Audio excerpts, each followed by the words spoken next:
After almost 8 months of this terrible war, people keep asking me one important question. Was it preventable?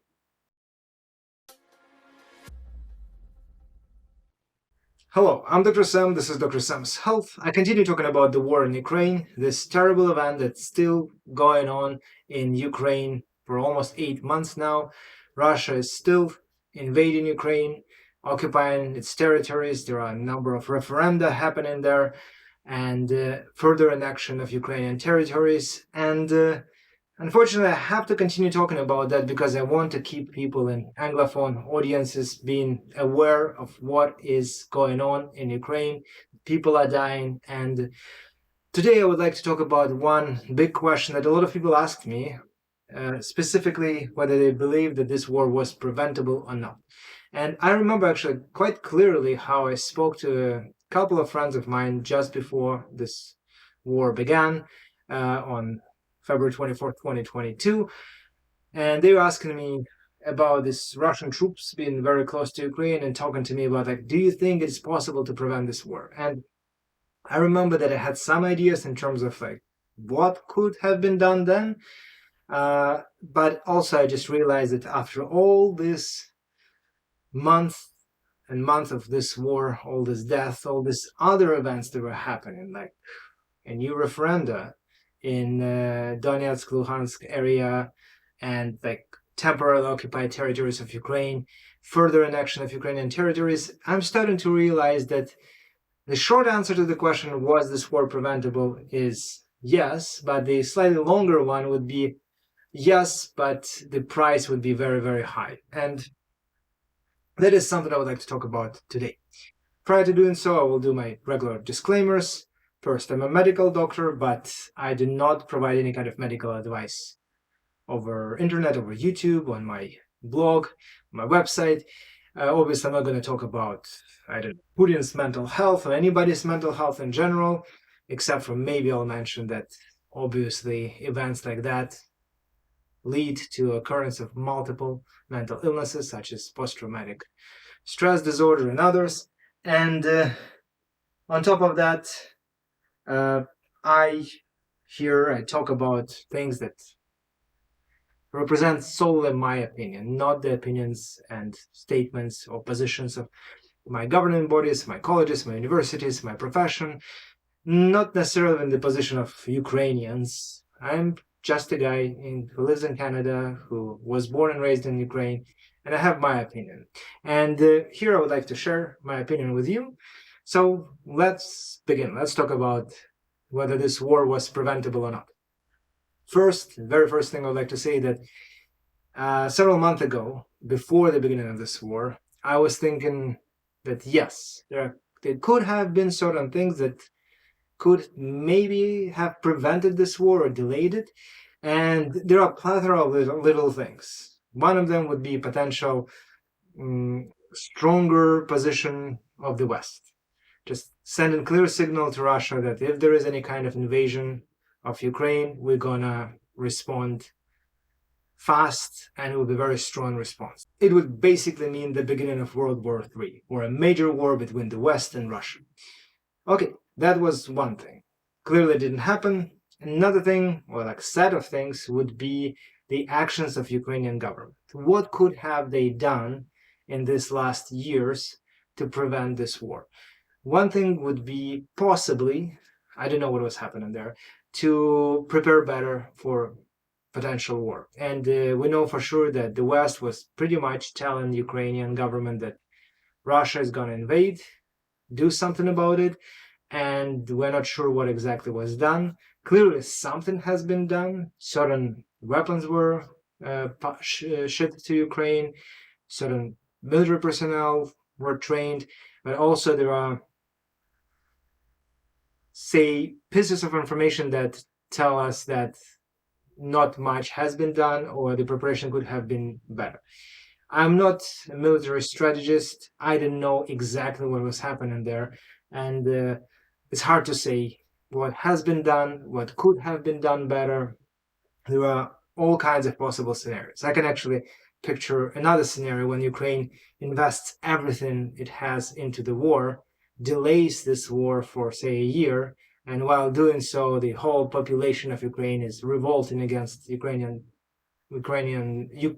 president and telling him that he's an idiot who is spending all the budget of the country on military preparation for the war that's not going to happen.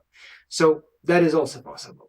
Another thing is some sort of a political behaviors of the government of Ukraine, meaning being very, very diplomatic, very careful with what they are announcing, what they are saying, what they are talking. Maybe talking less about entering NATO or like joining NATO or doing things like that. There was also some announcement of Ukraine talking about potentially about the returning the nuclear potential to Ukraine, which was also clearly some sort of a red line for Russia. I have my personal bias towards anything that comes with words red line from Russia, because I don't think that this country has any kind of right to draw any lines. But that was one of these things that could have been done, meaning being more careful. Another thing that was postulated, some people said, like, why couldn't this president just let Russia annex part of Donetsk and Luhansk without, further provocations from Russia? So imagine that Zelensky did this, or Poroshenko, previous president, did this, then Russia wouldn't have any reason to invade. That is a very interesting argument, and I can see why it was not done then. Actually, I can tell that over the course of the history of Ukraine, the modern history, Russia has annexed Crimea, had a referendum, then annexed Crimea completely. Then they have created the situation with the separatist republics and the formations in Donetsk and Luhansk, supported the war, this brewing, slow burning conflict in the part of Ukraine, which was very painful for the country and for people who live there. And I can easily see how annexion of these regions would not change the strategic situation with Ukraine in general. Was one chunk of Ukraine that was taken away, then would be another one taken away, then with the third one, the fourth one, and so on, until this process stops. And I can see why it would not stop at these areas. Because, for example, Russia would still need some sort of a land corridor to Crimea.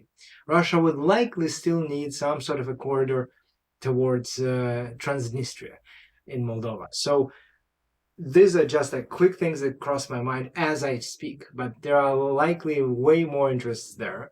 And I don't think that giving them any further territory would mean the end of this war story, or there would not be a good preventative measure against the war. But these are just details.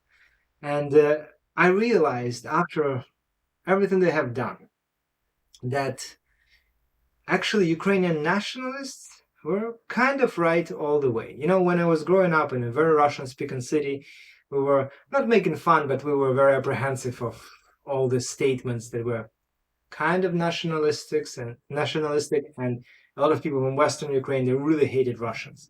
And right now we are starting to see why.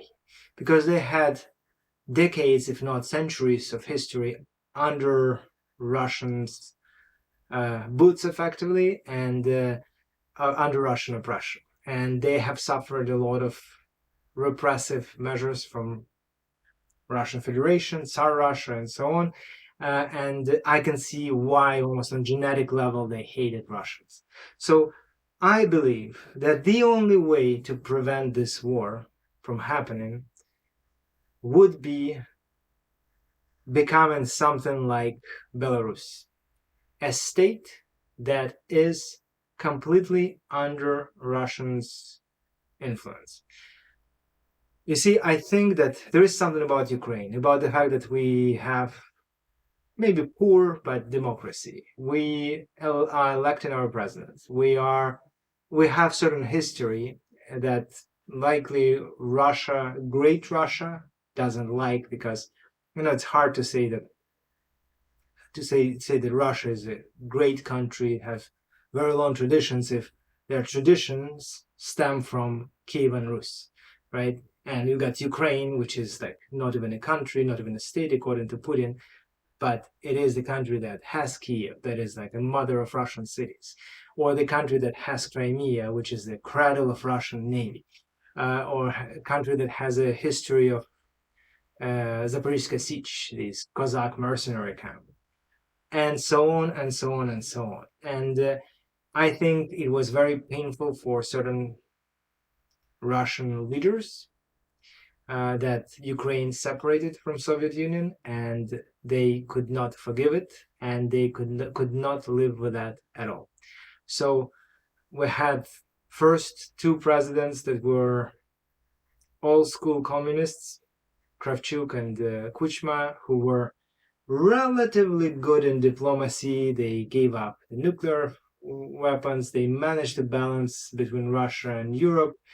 And then with newer presidents, Yushchenko, Zelensky, of course, and the guys in between, and plus Poroshenko, Ukraine was gravitating towards Europe, and Russia could clearly see that Ukraine is getting out of Russia's sphere of influence, and it will go away, and eventually it will become a NATO country, a EU country, and eventually there will be NATO bases, and whatever they are afraid of would be there. So this war was essentially inevitable. But I honestly think that the basis of NATO is just one of these things that they use as an excuse for any kind of invasion and justification of any kind of military action, just because, quite frankly, nobody gives a flying F about Russia, and nobody's going to fight with Russia. Nobody was going to, and even right now, when they clearly has shown that they do not know how to fight, that their military is completely corrupt, they cannot even mobilize troops to continue fighting in Ukraine. I do not think that any kind of war with Russia was really possible. It was much cheaper and easier just to buy goods from them and sell goods to them. Unfortunately, they have this totalitarian regime that didn't allow for that to happen or to continue. And now we are where we are. So once again, the answer is yes. Ukraine could have prevented this war, but in order to do this, it would have to pretty much become a vassal state of Russia, like non-existent, fake, non-truly sovereign country, something like Belarus. There is no democracy, no free market, and people will still live in a poor version of Soviet Union 2.0. That's what Russia is looking forward, and I think they're turning to North Korea at this point, but that's their problem. I'm mostly worried about the war in Ukraine. So that was everything I want to talk about. I gave you my honest answer and my reasoning behind this answer, and I actually touched on multiple things that I've been thinking about. I've been thinking about talking about these things, and I mentioned them here. So that was it. I really appreciate you watching my videos. Please try to share them, disseminate them, invite people to watch them. I want these videos to be visible. I honestly believe that I've got somewhat a unique opinion, because I'm gathering information from variety of sources, Anglophone sources, Ukrainian sources, Russian sources, people I know. I lived there, I grew up there, and at the same time I'm proudly Canadian right now. So I've got very different mentality from a typical Ukrainian, and at the same time I've got a lot of experiences and knowledge in terms of like history and the general vibe of the nation. So that would be it. Once again, thank you for watching, and check out my website. I haven't posted much stuff there on health and fitness, but soon I'm planning to return to that. And yeah, I hope the war will be over soon. and I wish you all very, very best. Slava Ukraini!